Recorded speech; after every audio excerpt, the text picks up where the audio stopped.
videophile extraordinaire, so I've been called, in my video room here in Cleveland, Ohio on the east side.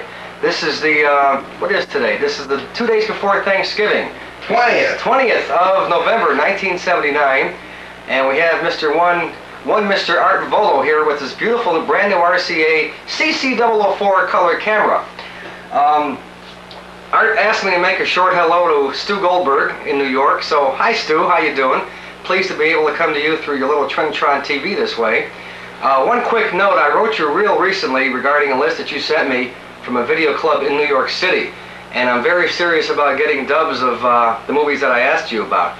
Now, I talked to somebody, in fact it was Lloyd Friedman in New York, who lives in, I think, Brooklyn, who tried to reach you by telephone and said that you must have 18 roommates, because you were never there, but your roommates were there, male and female and otherwise. So, it's the otherwise that we want to know about. Yeah, that's the truth. So, next time we meet at a video con or whatever, I'd like to know what exactly your situation is there. Anyway, this is my video equipment right here on a custom-made stand. It's all kind of a cocked right now. But up here's my SLO 320, which Art also has. This is your professional X1 only machine, which is one of the better editing Betamaxes around. Below that is a rather sickly Zenith X1 X2 machine. Right now, I think I broke a belt in it, so it's not operating right now. And down here is the old original, the Model T, the SL 7200 1-hour Betamax only. So this is how I have my machines right now on this video rack. One of my local friends here, Chris Pearson, who's an electronics wizard, built this switcher box for me. I have two TVs, which are side by side, two 19-inch monitors. A J.C. Penney set, which I bought back in 1974 for about $350, and it's still holding up quite well. The one to the right is a good old Sony of my own, the KV-1922, which I bought, whoa, a lot of blue there, which I bought in April of this year, 1979. Right here is the control button for the pennies. Over here is the control button for the Sony. So I can take either one of my 1, 2, or 3 VTRs and throw them on either TV set, which is kind of nice to A/B two copies of the same movie that might come in from two different sources. This is going to be kind of difficult. It may even require you getting, no, I guess not. Can you zoom in on that? This is called a patch panel. You've all seen these in radio stations. This is one for video. Right here you have video in, or I'm sorry, you have the two outputs, audio and video out. Here is audio and video in. The video is a BNC connector, the audio is an RCA connector. Now all three machines are wired to this thing permanently from the back. So there's no more going behind the machine to pull out wires and change them when dubbing among the three machines. Very, very handy thing to have. Betamax library. I don't know if you want to zoom in the middle then zoom out or whatever. But this is how I store my tapes, the wrong way. Everyone says you should store your tapes like this, right? Straight up and down. Well, I don't do it that way because you can't read the damn title. So I store them flat, and this way you can just go up and down and read the titles and everything else. These are color-coded. Blue beam for TV shows, red for movies, green for miscellaneous items, and of course we have some unlabeled tapes. By the way, I got to show this to all you folks out there in video land.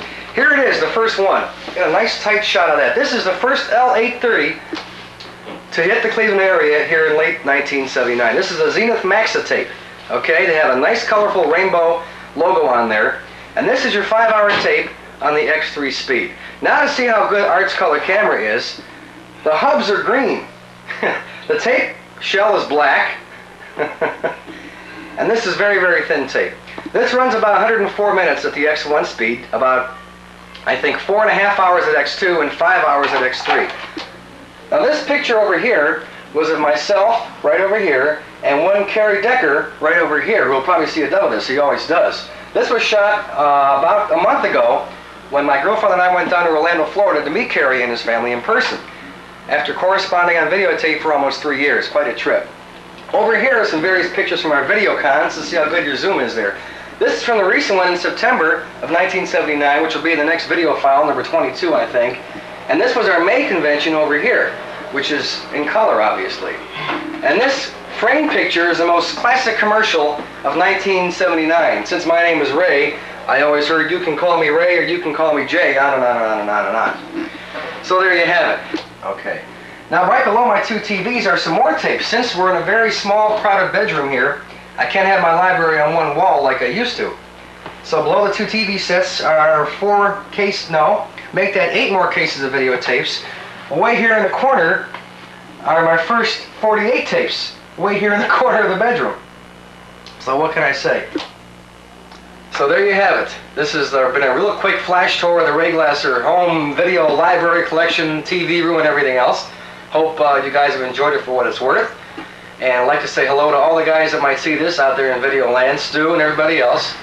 And hope you guys have a good time out there. Hope that you can all make it to our next video convention in somewhere around the last week or so of March of 1980 in our usual place in northwestern Ohio.